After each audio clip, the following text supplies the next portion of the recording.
Capítulo 4. Farley não é tão alta quanto Kilorn, mas seus passos são mais rápidos, determinados e difíceis de acompanhar. Faço o possível, quase trotando para seguir o ritmo dela pelo corredor do Mercivo. Como antes, os rebeldes saem da frente para abrir caminho, mas agora eles também nos cumprimentam, levando a mão ao peito ou os dedos à testa. Devo admitir que a aparência de Farley impressiona, ostentando todas as cicatrizes e feridas como se fossem joias. Ela parece não se importar com o sangue no jaleco e esfrega as mãos nele, distraída. Parte daquele sangue era de Shade. Ela arrancou a bala no ombro dele com as próprias mãos, sem nem piscar. Ele não está trancafiado, se é isso que você pensa. Ela diz com um toque de humor, como se a conversa sobre a prisão de Cole fosse uma fofoca qualquer. Não sou burra a ponto de morder a isca, não agora. Ela está me analisando, testando a minha reação, a minha fidelidade. Só que não sou mais a garota implorando por ajuda. Já não é tão fácil ler meus pensamentos. Já vivi no fio da navalha, e equilibrando uma mentira sobre a outra, me escondendo. Não custa nada fazer o mesmo agora, e enterrar bem fundo o que estou pensando. Então começo a rir, estampando no rosto o sorriso que aprimorei na corte de Elara. Dá para perceber, não tem nada derretido, replico, apontando para as paredes de metal. Observo Farley enquanto ela tenta me examinar. Ela mascara bem a própria expressão, mas seus olhos deixam à mostra um vestígio de surpresa. Surpresa e curiosidade. Não esqueci como ela tratou Cole no trem, algemas, guardas armados e desprezo. E ele aceitou tudo como um cachorro abandonado. Depois da traição do irmão e do assassinato do pai, ele já não tinha nenhuma vontade de lutar. Não o culpei, mas Farley não conhece seu coração, nem sua força, como eu. Ela não sabe o quanto ele é perigoso de verdade, ou o quanto eu sou perigosa, aliás. Mesmo agora, apesar das muitas feridas, sinto a energia lá dentro, chamando a eletricidade que pulsa pelo Mercivo. Poderia controlá-lo se quisesse. Poderia desligar este negócio inteiro. Poderia afogar todos nós. A ideia letal me faz corar, envergonhado por pensar algo assim, mas ao mesmo tempo me conforta. Sou a arma mais poderosa numa embarcação cheia de guerreiros, e eles parecem não perceber. Parecemos fracos porque queremos. Shade se referia à guarda ao dizer isso. Queria explicar os motivos do grupo. Agora começa a me perguntar se ele também não estava tentando transmitir uma mensagem, como as palavras escritas numa carta muito tempo atrás. O alojamento de Cole fica no fim do Mercivo, resguardado no alvoroço do resto da embarcação. A porta está praticamente escondida atrás de um emaranhado de canos e caixas vazias cujos rótulos dizem Archeon, Haven, Corvium, Delphi e até mesmo Bellium, que fica em Piedmont, ao sul. Não sei dizer o que essas caixas continham antes, mas os nomes das cidades prateadas me dão frio na espinha. Foram roubadas. Farley percebe que estou olhando para as caixas, mas não se dá o trabalho de explicar. Apesar do nosso acordo precário sobre aqueles que ela chama de sangue novos, ainda não adentrei o círculo mais profundo dos segredos dela. Imagino que Cole tenha algo a ver com isso. A fonte de energia do Mercivo, seja lá qual for, um gerador poderoso pelo que sinto, treme sob meus pés e faz meus ossos vibrarem. Torço o nariz de desgosto. Farley pode não ter trancafiado Cole, mas também não está sendo gentil. Entre o ruído e o sacolejo, começo a duvidar que ele tenha conseguido dormir pelo menos um pouco. Imagino que este seja o lugar onde você podia deixá-lo, certo? Pergunto, cravando os olhos naquele canto atulhado. Ela dá de ombros e esmurra a porta. O príncipe não reclamou. Não esperamos muito, embora eu desejasse um tempo para me recompor. A tranca circular começa a se mover em questão de segundos, com giros rápidos e barulhentos. As dobradiças de ferro rangem, gritam e Cole abre a porta. Não me surpreendo ao vê-lo ereto, ignorando as próprias dores. Depois de uma vida inteira se preparando para ser um guerreiro, ele está acostumado com cortes e hematomas. Mas ele não sabe esconder as cicatrizes interiores.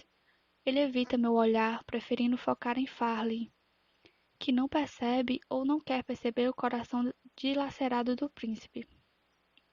De repente, parece mais fácil suportar minhas próprias feridas. Capitão Farley, ele disse, como se ela tivesse vindo importuná-lo à hora do jantar. Usa o tom aborrecido para mascarar a dor. Farley não suporta essa atitude e joga o cabelo curto para o lado, resmungando. Chega até a pôr a mão na porta como se fosse fechá-la. Ah, você não quer visitas? Que grosseria da minha parte. Fico discretamente feliz por não ter deixado Kilorn nos acompanhar. Ele seria ainda pior com Cal, já que o odeia desde a primeira vez que se encontraram, em Palafitas. Farley, chamo por entre os dentes cerrados. Minha mão interrompe o movimento da porta. Para minha alegria e desgosto, Farley recua instintivamente ao meu toque. Logo ela fica com o rosto inteiro vermelho, com vergonha de si mesma e de seu modo, e de seu medo. Apesar da fachada de dureza, ela é igual aos seus soldados. Tem medo da garota elétrica. Acho que nos viramos sozinhos a partir de agora. Completo. O rosto de Farley se contrai, uma pontada de irritação, tanto com ela mesma quanto comigo, mas ela concorda, grata por se retirar da minha presença. Depois de lançar um último olhar afiado para Cole, dá meia volta e desaparece pelo corredor. Os berros de suas ordens ecoam por um instante, indecifráveis, mas fortes. Cole e eu a seguimos com o olhar. Depois fitamos a parede, o chão, os próprios pés, com medo de nos encarar, medo de relembrar os últimos dias. A última vez que trocamos olhares na soleira de uma porta, rendeu aulas de dança e um beijo roubado. Talvez tudo isso pertença a outra vida, porque era mesmo outra vida. Ele dançou com Marina, a princesa perdida, e Marina está morta. Mas as lembranças dela permanecem. Quando entro no compartimento, meu ombro roça o braço firme de Cole, e me lembro da sensação e do cheiro e do gosto dele.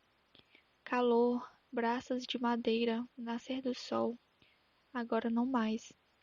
Cole cheira a sangue, sua pele é como gelo, e digo a mim mesma que não quero sentir o gosto dele nunca mais. Estão te tratando bem? Falo primeiro, começando com um assunto fácil. Uma rápida olhada pelo compartimento limpo, embora pequeno, é resposta suficiente, mas quero quebrar o silêncio.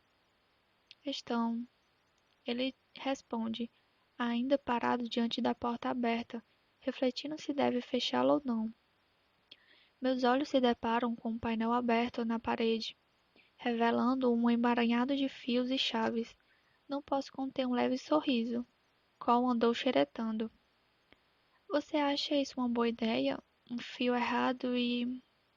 Meu comentário arranca um sorriso fraco dele, mas mesmo assim reconfortante. Passei metade da minha vida lidando com circuitos elétricos. Não se preocupe, sei o que estou fazendo. Ambos ignoramos o duplo sentido da frase. Ele finalmente decide fechar a porta, embora a deixe destrancada. Uma mão se apoia contra a parede de metal, espalmada, à procura de algo em que se agarrar. A pulseira de chamas ainda reluz em seu punho, prata cintilante contra um cinza opaco e duro. Ele percebe meu olhar e abaixa a manga da camisa manchada. Acho que ninguém pensou em lhe dar uma muda de roupa. Ninguém vai se preocupar comigo enquanto eu ficar no meu canto, acho. Ele diz, e volta a mexer no painel aberto. Até que é bom, ele acrescenta. Mas a piada não tem graça. Vou garantir que as coisas continuem assim, se é isso que você quer. Para ser honesta, não faz ideia do que qualquer no momento. Além de vingança, a única coisa que ainda temos em comum. Ele me encara com a testa franzida, quase achando graça. Ah, a garota elétrica está no comando agora? Ele não me dá chance de reagir à provocação. Diminui a distância entre nós com um passo largo, estreita o olhar e continua. Tenho a sensação de que você está tão acuada quanto eu, só que você parece não perceber. Meu rosto fica vermelho de raiva e vergonha na hora. Acuada? Não sou eu que me escondo no armário. Não, você está ocupada demais desfilando por aí. Ele se inclina para a frente e o calor familiar entre nós retorna. De novo. Parte de mim sente vontade de dar um tapa na cara dele. Meu irmão jamais faria. Eu pensava que meu irmão também jamais faria várias coisas, e veja onde fomos parar. Ele interrompe, esbravejando. Cole abre os braços, exasperado, e as pontas dos dedos tocam as paredes, arranhando a prisão em que ele se encontra. A prisão em que eu o prendi. E ele me aprisionou consigo, quer tenha consciência ou não. Seu corpo emana um calor cáustico. Sou forçada a recuar um pouco. Meu gesto não passa despercebido. Ele murcha, deixando os olhos e os braços caírem. Desculpa. Ele se esforça a dizer enquanto tira uma mecha de cabelo preto da testa. Nunca me peça desculpas. Eu não mereço. Ele lança um olhar para mim. Seus olhos estão escuros e arregalados. Não discute. Respiro fundo e me apoio na parede oposta. O espaço entre nós se abre como a boca de um animal raivoso. Você sabe alguma coisa sobre um lugar chamado Tuck? Grato pela mudança de assunto, ele se recompõe e se refugia no papel de príncipe. Mesmo sem a coroa, ele tem um ar de nobreza com sua postura perfeita, as mãos atrás das costas. Tuck? Ele repete, muito concentrado. A testa franzida cria um sulco entre suas sobrancelhas grossas e escuras. Quanto mais ele demora para falar, melhor que me sinto. Se ele não conhece a ilha, poucos devem conhecer. É para lá que estamos indo? É, acho. Uma sensação gélida percorre meu corpo quando lembro das lições de Julian, que aprendi às duras penas na corte e na arena. Todo mundo pode trair todo mundo, de acordo com Shade. Cole deixa minha incerteza pender no ar, bondoso o bastante para não se aproveitar dela para me provocar. Acho que é uma ilha, ele disse, afinal, uma das várias além do litoral. Não é território de Norta. Nada que dê suporte a uma colônia ou base, nem mesmo para defesa. Lá é puro mar aberto. Um pouco do peso sobre meus ombros se desfaz. Estaremos a salvo por um tempo. Que bom. Seu irmão, ele é igual a você, Cole diz. Não é uma pergunta. Diferente. Ele é, confirmo. O que mais eu poderia dizer? E ele está bem? Lembro que foi ferido. Mesmo sem um exército, Cole continua a ser um general, preocupado com os soldados e os feridos. Ele está bem, obrigada. Levou uns tiros no meu lugar, mas já está se recuperando bem. À menção dos tiros, o olhar de Cole se crava em mim, e ele finalmente se permite me observar. Ele se detém no meu sorriso arranhado e no sangue seco ao redor das minhas orelhas. E você? Ele pergunta enfim. Já passei por coisa pior. Sim, passamos. Deixamos o silêncio nos envolver. Não ousamos falar mais nada, mas continuamos a nos observar.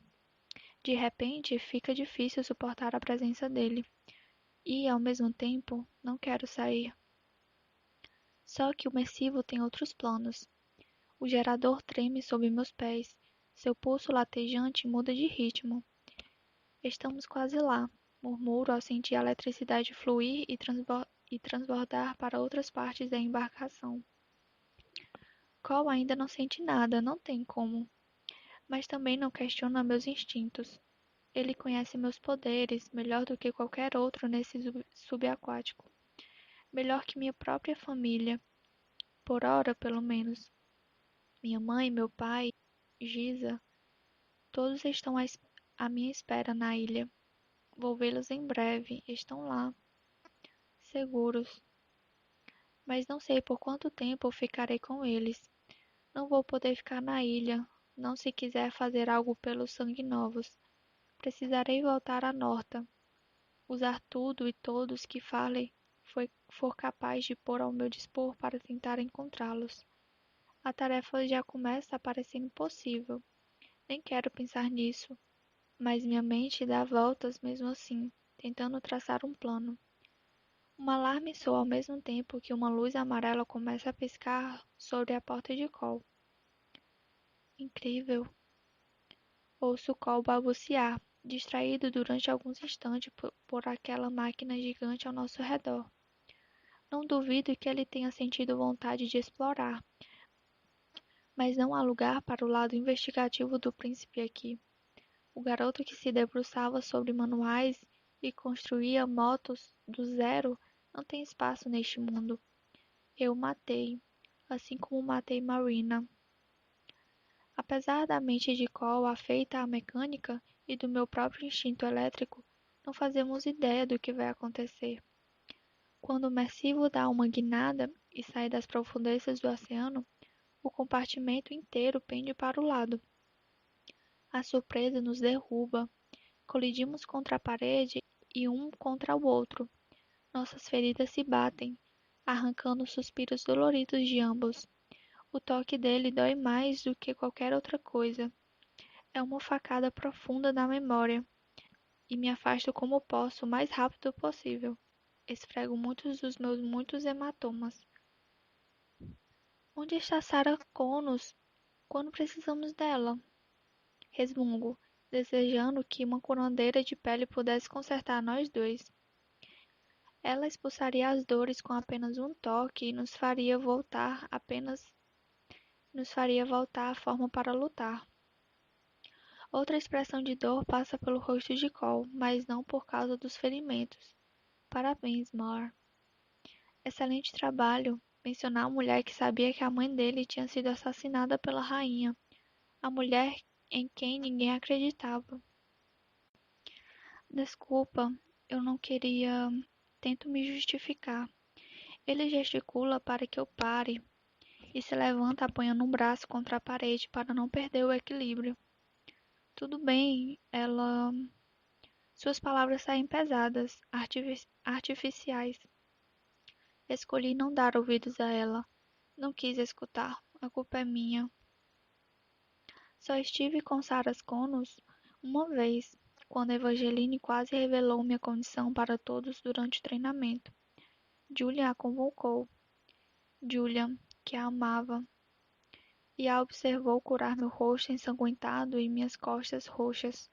Os olhos de Sarah eram tristes, as bochechas ocas, a língua ausente, arrancada por causa de palavras pronunciadas contra a rainha, por causa de uma verdade em que ninguém acreditava.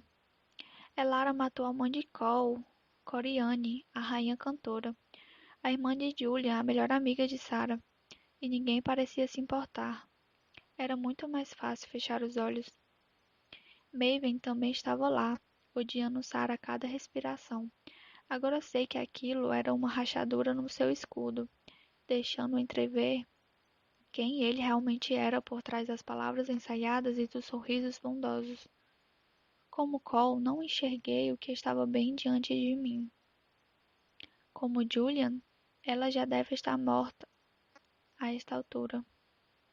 De repente, as paredes de metal e meus ouvidos tapados tornam-se demais para suportar.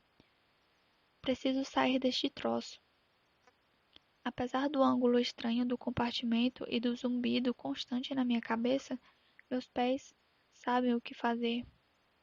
Não se esqueceram da lama de palafitas, das noites que passei em becos, nem das pistas com obstáculos do treinamento. Giro a tranca e abro a porta, resfolegando. Mas o ar rançoso e filtrado do imersivo não me oferece nenhum alívio.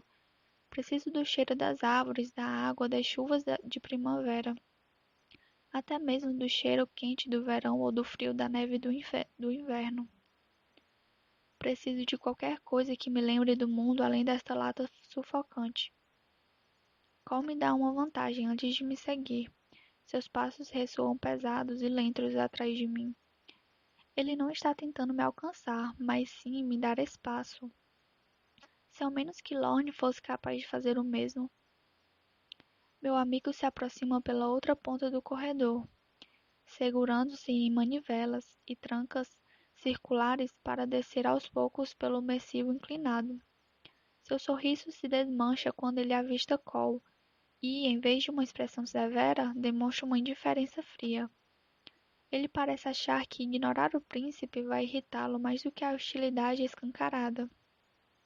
Ou talvez que Lorne não queira provocar um lança-chamas humano a uma distância tão curta. Estamos emergindo, ele diz, me alcançando. Agarro-me a uma das caixas por perto com uma força e me equilibro. Não diga.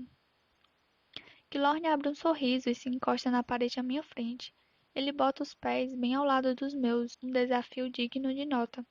Sinto o calor de Cole atrás de mim, mas o príncipe também parece adotar o método da indiferença e não diz nada. Não vou ser uma peça no joguinho dos dois. Já fiz esse papel a minha vida inteira. Como está... Como ela chama mesmo? Lena? O nome atinge Kilorn como um tapa na cara. O sorriso dele diminui e um canto da boca fica caído. Acho que está bem, ele responde. Que bom, Kilorn. Digo com um sorriso condescendente e lhe dou uma palmadinha no ombro. A distração funciona perfeitamente. Sempre é hora de fazer novas amizades. O Mercível se nivela sob nossos pés, mas ninguém tropeça. Nem mesmo Cole, que está longe de ter o mesmo equilíbrio que eu ou as pernas de marinheiro de Kilorn. Tenso como uma corda esticada, Cole fica à espera de que eu assuma a liderança. Eu deveria rir só de pensar num príncipe que se põe ao meu dispor, mas estou fria e cansada demais para fazer qualquer coisa que não seja seguir adiante. Atravesso o corredor seguida por Cole e Kilorn até a confusão de rebeldes que espera ao lado da escada para sair do subaquático. Os feridos vão primeiro, amarrados em macas improvisadas e içados noite adentro. Farley supervisiona tudo com um jaleco ainda mais ensanguentado do que antes.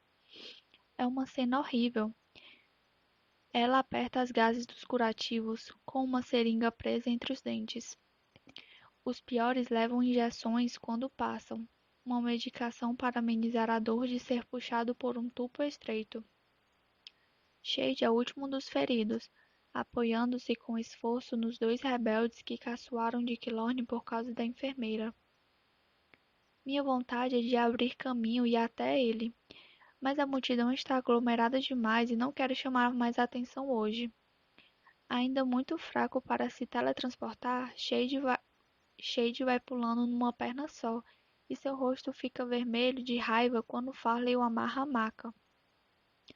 Não consigo ouvir o que ela diz, mas ele fica um pouco mais calmo com as palavras. Chega mesmo a dispensar a seringa com um gesto e cerrar os dentes diante da dor esmagadora de ser içado tubo acima. Assim que Shade chega ao alto em segurança, o processo começa a fluir muito mais rápido, um atrás do outro. Os rebeldes seguem escada acima e o corredor começa a esvaziar. Muitos são enfermeiros, homens e mulheres caracterizados pelos jalecos brancos com manchas de sangue de intensidade variada. Não perco tempo gesticulando para que os outros passem à frente, fingindo ser polida como convém a uma dama. Assim que a multidão se abre um pouco e vejo a escada livre, avanço depressa. Cole vem logo atrás, e a presença dele, somada à minha, afasta os rebeldes como uma faca. Eles recuam rápido, alguns chegam a tropeçar para nos dar passagem. Apenas Farley permanece firme, com uma mão ao redor da escada. Para minha surpresa, ela acena com a cabeça para Cole e para mim, para nós dois. Esse deveria ter sido meu primeiro alerta. Os degraus da escada fazem meus músculos queimarem. Ainda cansados de Nurse, da arena e da minha captura, consigo ouvir, ur... consigo ouvir urros estranhos lá de cima, mas isso não me detém. Preciso sair do imersivo o mais rápido possível. Lanço um olhar por cima do ombro. Minha última visão do subaquático é estranha. Vai além de Farley e penetra até o posto médico. Ainda há feridos ali, imóveis debaixo das cobertas. Não, não são feridos. Percebo enquanto subo. São os mortos. Perto do fim da escada, o vento ruiva. Umas gotas de água caem. Nada com que se preocupar, penso, até chegar ao topo e ao círculo aberto de escuridão. Uma tempestade ruge tão forte que a chuva incide de lado, praticamente sem tocar o tubo e a escada. Os pingos ardem no meu rosto arranhado e me deixam encharcada em questão de segundos. Tempestades de outono. Ainda assim, sou incapaz de lembrar de uma tempestade tão brutal quanto esta. Ela sopra através de mim, enchendo minha boca de chuva e água salgada do mar. Por sorte, o Mercível está bem ancorado numa doca que mal consigo enxergar e aguenta firme os golpes das ondas cinzentas. Por aqui, uma voz familiar berra no meu ouvido, guiando-me da escada para o convés escorregadio por causa da chuva e da água do mar. A escuridão não me permite distinguir bem o soldado que me conduz, mas o corpo maciço e a voz são fáceis de identificar. Bree! Exclamo, apertando a mão dele e sentindo os calos do meu irmão mais velho. Ele caminha como uma âncora, pesado e lento, e me ajuda a passar do Mercível para o cais, que não está numa situação muito melhor. O metal está carcomido de ferrugem, mas ele me leva até a terra, e é isso que importa. Terra e calor, um repouso bem-vindo depois das profundezas frias do oceano e da minha memória. Ninguém ajuda Cole a sair do Mercível, mas ele se vira bem sozinho. De novo, tomo cuidado para manter certa distância, caminhando respeitáveis passos atrás de nós. Tenho certeza de que ele não esqueceu seu primeiro encontro com Bree, em Palafitas, quando meu irmão foi tudo menos educado. Na verdade, nenhum dos Barrow deu muita importância a Cole, exceto minha mãe e talvez Giza, mas não sabiam quem ele era. O reencontro promete ser interessante. A tempestade torna difícil distinguir Tuck, mas dá para ver que é uma ilha pequena, coberta de dunas e mato tão tumultuosos quanto as ondas. Um relâmpago fulmina a água e ilumina a noite por uns instantes, mostrando a trilha diante de nós. Agora, ao ar livre, sem as paredes sufocantes do Mercível ou do subtrem, percebo que não somos nem 30, contando os feridos. Eles se dirigem para duas construções baixas de concreto, onde o cais encontra a terra.